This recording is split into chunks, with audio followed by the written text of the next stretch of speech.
கர்ணனுக்கு விஜயதனுசு எவ்வாறு கிடைத்தது? யார் உருவாக்கியது? வாருங்கள் இந்த காணொளியில் அறியலாம். தாரகாக்ஷன், கமலாக்ஷன், வித்யுன்மாலி என்னும் 3 அசுர சகோதரர்கள். இவர்கள் திரிபுரர்கள் என்று அழைப்பர். இவர்கள் பறக்கும் கோட்டைகளுடன் கூடிய மாய நகரங்களை ஆண்டு வந்தனர். இவர்கள் மூவரும் ஒன்று இணைந்து அவ்வப்பொழுது தேவர்களை துன்புறுத்தினர். இதனால் தேவர்கள் சிவனிடம் சென்று முறையிட்டனர். இந்த 3 அசுரர்களை அழிப்பதற்காகவே தேவர்கள் எல்லோரும் படைகளாகவும் சூரிய சந்திரர் சக்கரமாகவும் உலகத்தை தேராகவும் அமைத்து சிவன் போர்க்களம் சென்றார். சிவனுக்காக விஸ்வகர்மா இந்திரனின் வேண்டுகோளுக்கு இணங்கி ஒரு சக்தி வாய்ந்த தனுசை உருவாக்கி கொடுத்தார். விஷ்ணுவை அம்பாகவும் பிரம்மாவை தேரோட்டியாகவும் கொண்டு சிவன் இந்த 3 அசுரர்களை கொல்ல புறப்பட்டார். அச்சமயம் தேவர்கள் தாம் இல்லாவிட்டால் சிவனால் அசுரர்களை அழிக்க முடியாது என்று நினைக்க செருக்குற்ற தேவர்களை அடக்க புன்முறுவல் பூத்து அச்சிரிப்பின் மூலமே திரிபுரர்களை அழித்தார் சிவன். இந்த சிவனின் திருக்கோலம் திரிபுராந்தகர் என்று அழைக்கப்படுகிறது. விஸ்வகர்மா உருவாக்கி கொடுத்த அந்த தனுசுதான் விஜய தனுசு. அந்த தனுசை உபயோகிக்காமலேயே சிவன் இந்திரனிடம் கொடுத்தார். இந்திரனும் பல போர்களில் அசுரர்களுக்கு எதிராக போரிட்டு வெற்றி பெற்றார்.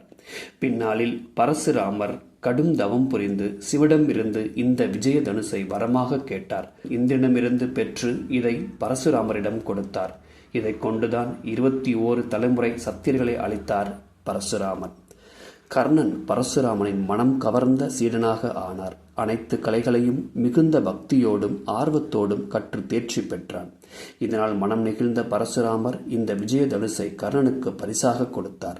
இந்த தனுசு உள்ளவரை கர்ணனை அழிக்க முடியாது. ஆகவேதான் தேர் சக்கரம் மண்ணில் புதைந்த நேரத்தில் கிருஷ்ணர் கர்ணனை தாக்குமாறு அர்ஜுனனிடம் கூறினார். கர்ணன் இந்த விஜய தனுசை குருச்சேத்திர போரில் 17வது நாளில் மட்டுமே உபயோகித்தான். அதுவே இவனின் கடைசி நாளானது. இதேபோல் மற்றும் ஒரு விஜய தனுசு ருக்மியிடம் இருந்தது.